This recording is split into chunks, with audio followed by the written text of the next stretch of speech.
Afternoon.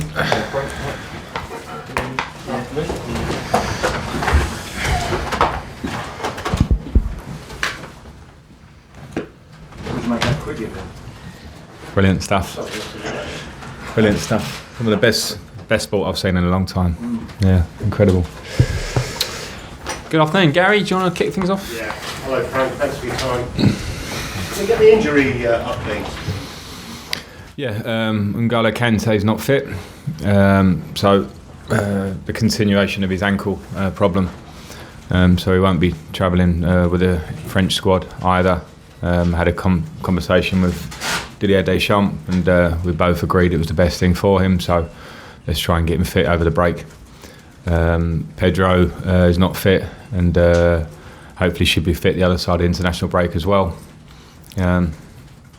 Rudiger is going to play in the under-23s tonight, hopefully for the final time in terms of getting his proper match fitness, and then he's in serious contention to play after the break. So, anyone else you want to know?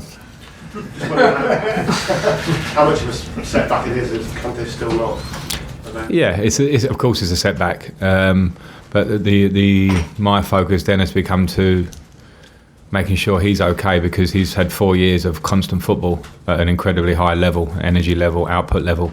So we certainly have to get it right. So that's just the right thing to do. And then we have a strong squad, strong numbers in midfield. The midfield performance last week was very good. So we must cope. We have to be strong as a squad, and we should hopefully show that. The England squad, Tammy not involved, but Mason involved. Just your thoughts on that?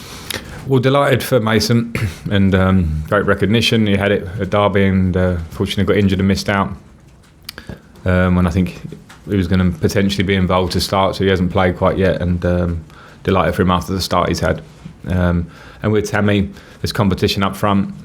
He's had a good start, good goals last week. Hopefully it's a matter of time for him, but that's obviously Gareth's choice, and with the competition of attacking players in the England squad, then that's obviously tough. But yeah, I'm really, really pleased for Mason and Ross, because Ross is there as well. Is there any concern on your part about the recognition that Mason is getting so quickly? I know you're writing up quickly, but beyond Derby and Chelsea now. No, I'm not concerned about it. I talked about this after Norwich last week. I'm confident in his character and the strength of character and his desire and hunger that those things won't affect him. Now, of course, everybody must keep their feet on the ground to a degree. He obviously first and foremost, and I think he will, but everything around him, because it's only the start for him in terms of his Chelsea career. But I've got full confidence that he can take the responsibility that will come with it and keep working, because that's what's important for him now. I was looking at something that the Chelsea media boys put out of you putting a free kick in from outside the box, as you do on the training ground, and Mason and Tammy seem to be there with you after training, I guess it was. Does that say a lot about their character? Yeah, it does, and I was always a huge advocate of extra work, because it served me well at times. But I think it's hugely important for all players, particularly young players, but they're not the only ones.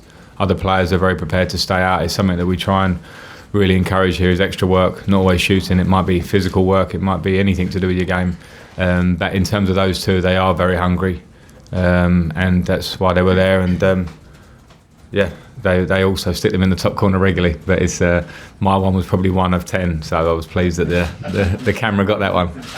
Fairly tough Champions League draw.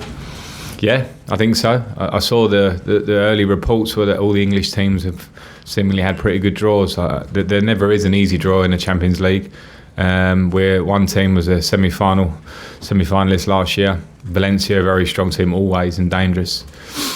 And in Lille we have another strong team. It's certainly no walkover of a group at all, far from it. Quality teams that will have to be fully on guard and be at our best to get through the group, because it's a strong group across the board, our group.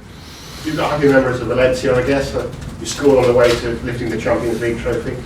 Yeah, happy memories of that, but also an awareness of a difficult stadium to go to. Not hostile, I would say, but very much behind the home team and tight. And if you go there and you're not at it already, it will be a particularly difficult game. So yeah, I'm very aware of how hard that will be. At Sheffield United, we finally get there. The team, really, I think probably 8 of the starters in the last Premier League game were in the team that faced you last time you played them with Derby. So not too many changes, but they're coping, it seems, okay in the Premier League.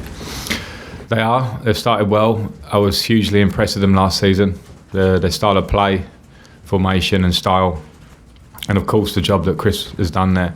I think he can't be underestimated. I don't think it is. I think the recognition he's got is very well deserved to take that club from where he has to play with the style and identity that he has. When he's a man that feels deeply about the club. I felt that when we went to Sheffield United last year, for sure, on the line next to him. And I look forward to going up against him, against a good team that seemingly, like Norwich last week, have stuck to their principles and will give teams in this league a lot of problems. Moose. Frank, what do you make of their tactics? You know, the overlapping full-backs who appear anywhere, the centre-halves that appear in a penalty area. I mean, it worked last season and seemed to be a kind of a tactic no one's seen before. Do you think that Premier League teams will soon get wise to them? I don't know. I mean, it's certainly we have to give credit where it's due. Like I spoke there about Chris and say that it's something that we haven't seen before, and there's always something nice about being a leader rather than a follower. And I think that really caught the eye in the Championship last year and caught a lot of teams cold. And I really enjoyed the tactical battle going up against them twice, I have to say. So yeah, that is certainly something to applaud, and it gives you a lot of threats against you, and you have to try and work out how you can damage them from the way they play yourselves.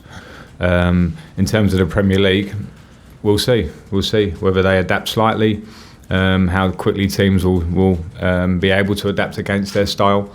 But from watching their first games, I think that there's not just a tactical edge to them in the way they play, but there's also a physical and spirit about their team, which I like.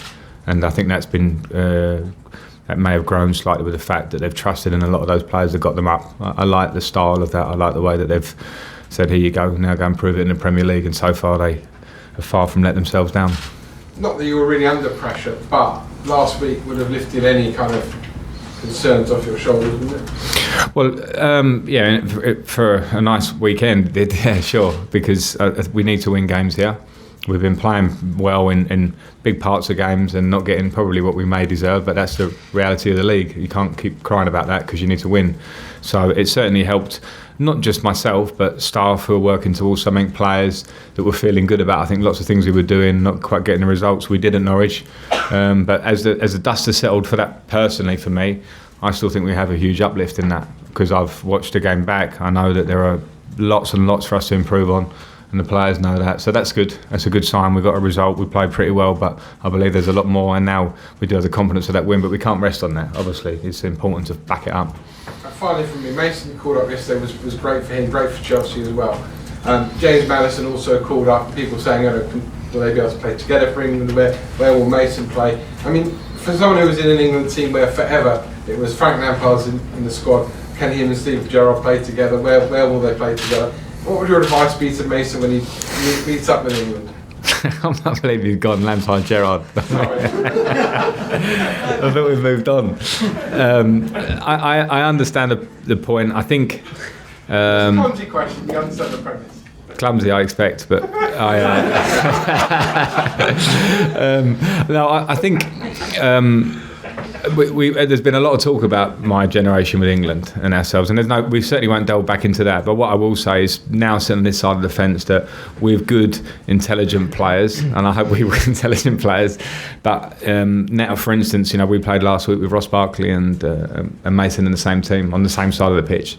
So there are lots of ways around it, and I think the modern player particularly is hopefully really good at taking on board information. And in Mason and in Maddison, actually, and it's not my place to speak so much about him, but we played them a couple of weeks ago and I was hugely impressed. I think you have two intelligent footballers that are adaptable, can interchange positions. So that's one for Gareth to sort out, but I'm sure there's ways of doing it. Okay, last two, Liam and then Nazar. Frank, Tammy Abraham's already had a lot to deal with this season with some of the abuse that he suffered and missing the penalty in the Super Cup. How impressed have you been with him as a person as much as anything, handling all of that as well as the pressure of competing for a starting spot in Chelsea? Really impressed, and I've said it the last 2 or 3 weeks. His character and how he dealt with the situation was brilliant in terms of the Twitter and the nonsense, and I spoke strongly about it, and But he's one that's dealing with it firsthand, so he's the person that has to rise above it, which is not easy, and he certainly did that in his response, because he has this character which is enthusiastic. He's a people person, the players love him, he trains with a smile on his face, but also a work ethic. So in terms of what I see on the outside and how he's reacted to that, and the competition of trying to get in to the first 11, I can't complain with. It's been brilliant.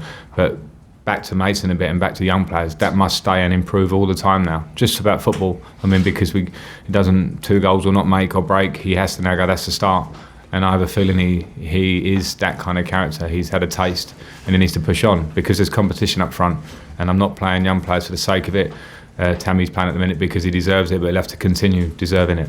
Okay, last question, Nazar. Hi Frank, we spoke about Timwe Bakayoko and Davide Zappacosta. I was just wondering if Robert Kennedy or any others are in that sort of category where they could leave the club before the European transfer window closes. It's a possibility. We are getting to the point now where the window is closing soon. I'm pretty clear on where my squad is, but they are our players as it stands. So we'll have to see how they both develop. In terms of Bakayoko and Kennedy, yeah, for sure, we'll see how it goes. And Mount's okay from last week? Yeah, Mason's okay. It's more of a dead leg, like a kick, so he's fine. He's been training. Okay, cameras off, please. That's all right.